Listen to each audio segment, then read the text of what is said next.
This is it, right? The Rockstall? Aye, lad. The Council of Valkyries. The Valkyries are of Valhalla, are they not? Glad to see you're paying attention, brother. You are correct. Valhalla, the great hall of the Einherjar, is their home within Asgard. But while there, they are subject to the scrutiny of the All-Father himself. And relations between the Valkyries and Odin were tense during my tenure as his advisor. Why? Well, that's an even longer story, lad. For now, why don't we look around for some clues? Well, that solves that treasure map.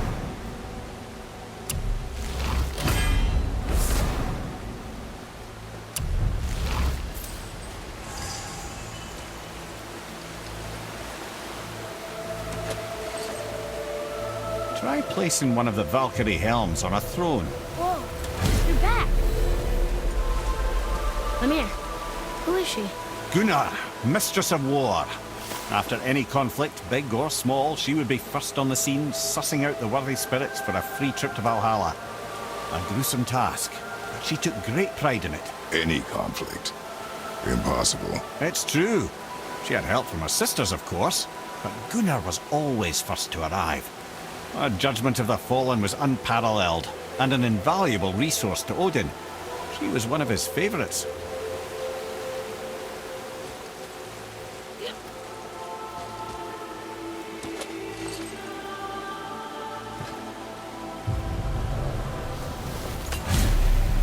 Ah, Gondul. Beautiful Gondul. And? Huh? That's it? Beautiful Gondul?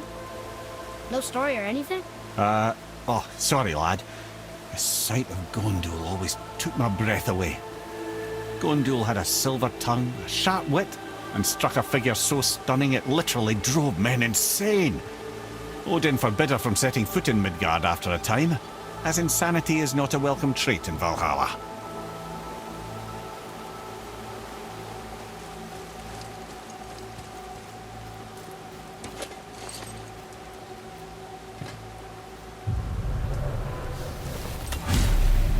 This is none other than Geirdriful, the Master of Arms in Valhalla, responsible for arming and training Odin's Einherjar. His what? His army come Ragnarok. The entire reason Valhalla exists, you see. The Einherjar wait in the Great Hall endlessly, feasting, drinking, and fornicating themselves silly. Once Ragnarok begins, Odin calls them into service to fight on his behalf. Geirdriful had her hands full training that lot.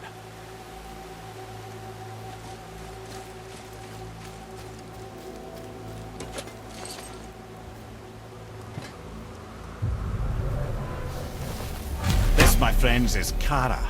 Now, Valkyries are volatile by nature, but Kara, the lass is wild storm personified. A wild storm. Aye, calm and collected. Then the air would shift and the fury of her storm would unleash. 'Twas beautiful in a way, assuming you could find proper shelter. Her tears would cleanse the blood-soaked battlefields.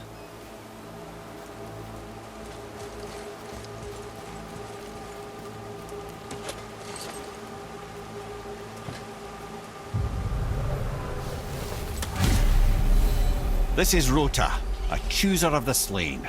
I thought all the Valkyrie did that. Not exactly, lad. Although that is what they're most famous for, and by far their greatest responsibility.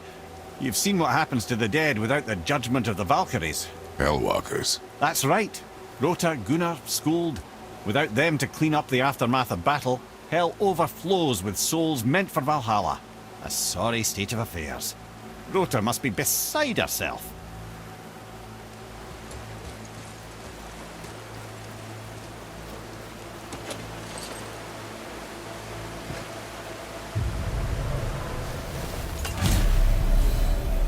Ah, here we have Eir, the healer.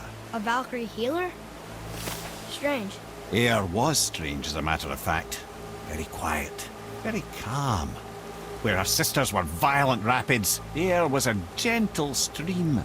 She healed the wounds of both mortals and gods, and even a certain all-knowing sage who once drank too much and fell off a mountain. Not my proudest moment.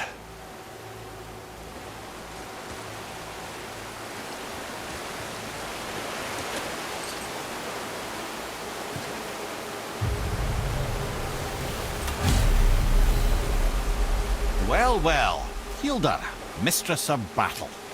She and Odin got on quite well, actually. Her and the other Valkyries, not so much. She would spend most of her time here in Midgard observing discord between the living, and sewing some up herself from time to time. She lived for conflict. Some say she was conflict personified. I wonder what will become of her now that she's free.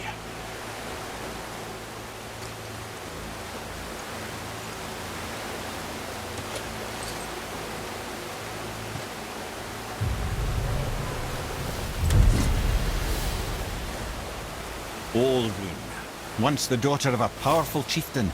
She fell defending him during a Reaver attack. Olrun was escorted to Valhalla, where she chose to devote her afterlife to the pursuit of knowledge above all else. Quite unusual behaviour amongst the constant drinking and feasting of her fellow Valhallian denizens. How'd she end up a Valkyrie? Odin. He saw a kindred spirit in Olrun's single-minded pursuit of knowledge. He appointed her as the Valkyrie's resident historian.